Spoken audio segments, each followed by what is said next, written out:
Lovely to meet you too. How you doing? Good. I mean, do you ever get used to these kind of promo runs and the junkets and stuff like that?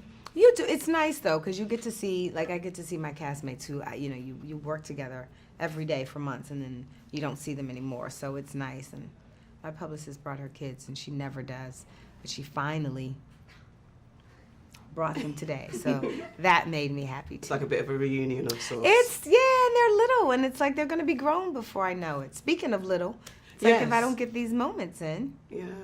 So what was it like being on set with, I mean, Marsai Martin has done something that's quite phenomenal, and being a young black girl, I'm calling her a woman because she's been here before, right. but a young black girl doing something so monumental. What was it like being in this presence of being a part of a young girl's dream, and probably some of ours as well? It was so amazing to be able to support her in this film and, help her, like, take that vision that she had and bring it to life. And it was great to be able to work with her and collaborate and us talk about what Jordan's mannerisms were going to be like, and so Big Me could, have a little bit of her, and Little Her could have a little bit of Big Jordan, So it was great. It was pretty fantastic, and to be able to watch her go through this entire process and, of press and also watch her remain so gracious. Yeah, and I mean we're in awe of Hollywood and the superstardom and celebrity status and stuff. But did you feel any kind of protection? Did you give her any advice like, okay, calm down, slow down, this is great, but I mean, was it not like... Right. No, because she's pretty, she still feels very much like a girl, you know what I mean? Like, and her parents are there, you know what I mean, with her, and so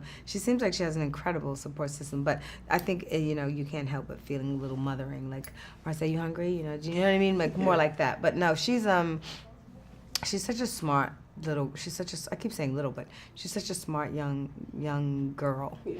And tell us about your character, Jordan. Like, and it's also must be quite freeing to play someone who's so good. Yeah. So rotten, right? Yeah, because we always generally want to be loved and liked, but what was it like playing a character? Jordan didn't care about being liked at all. Not at all. She wasn't liked anyway, so she was like, good, I'll give you a reason not to like me now.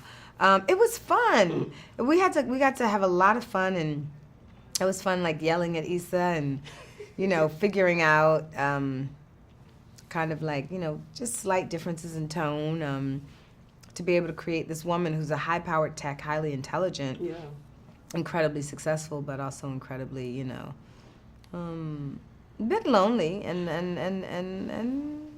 didn't have any friends. It was mean, but, her whole existence was built on her success, so it was great to, by the end, have her expand beyond that and see how important it is to be not just a boss, but a good boss. And typically of women, we have our defenses up, especially when out there in the force. Yeah. Who did you draw inspiration from? Was there an ex-boss in your life, or was there someone in your life? No, thank God, I did not have that kind of boss. So you've never had that? I think I just looked and thought of like what would, in the script, and what would be the hardest boss to work for. Like, what would be a nightmare of a boss? Yeah. Mm-hmm.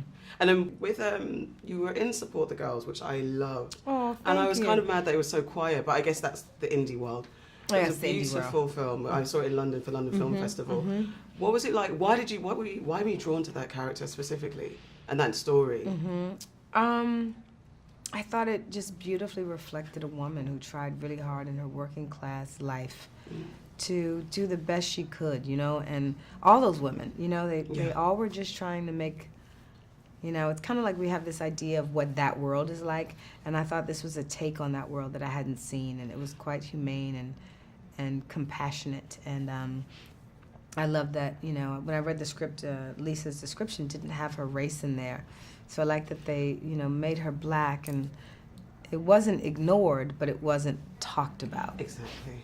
And I loved seeing the other girl who was the smart girl, that she was, she had a kid, and he's like, I want the smart one. I loved the depiction of those characters, and, and how they all worked together. And it's like he never made anything a message, but he addressed things. Like he slightly addressed racism, but he didn't talk about it, and I just kind of liked her trying to balance family, marriage that was crumbling, and the girls, and I think we kind of all walk, as women, we walk with that compassion for young girls, and so it was just, I thought it was a very sweet movie. It was very sweet, and I think the significance of playing a role that was, again, you said a race wasn't described in the character, but it was just so relatable. I loved it. And then So I guess Thank related you. back to this film, what's it like being on set? It's a monumental moment, even though it's not spoken about. You've got 3 black women and a young girl Yeah.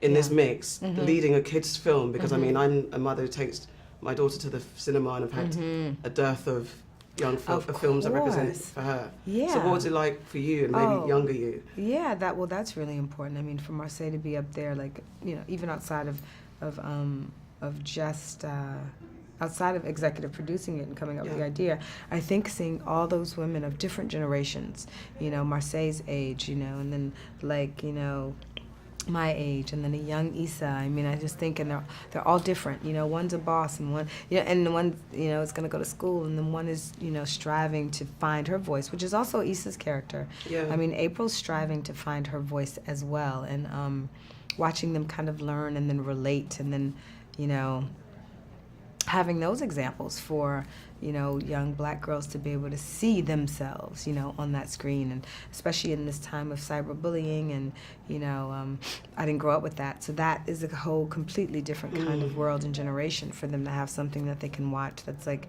that happened to me, or I don't want that to happen to me, or I don't want to treat someone like that. Thank you very much. I gotta go.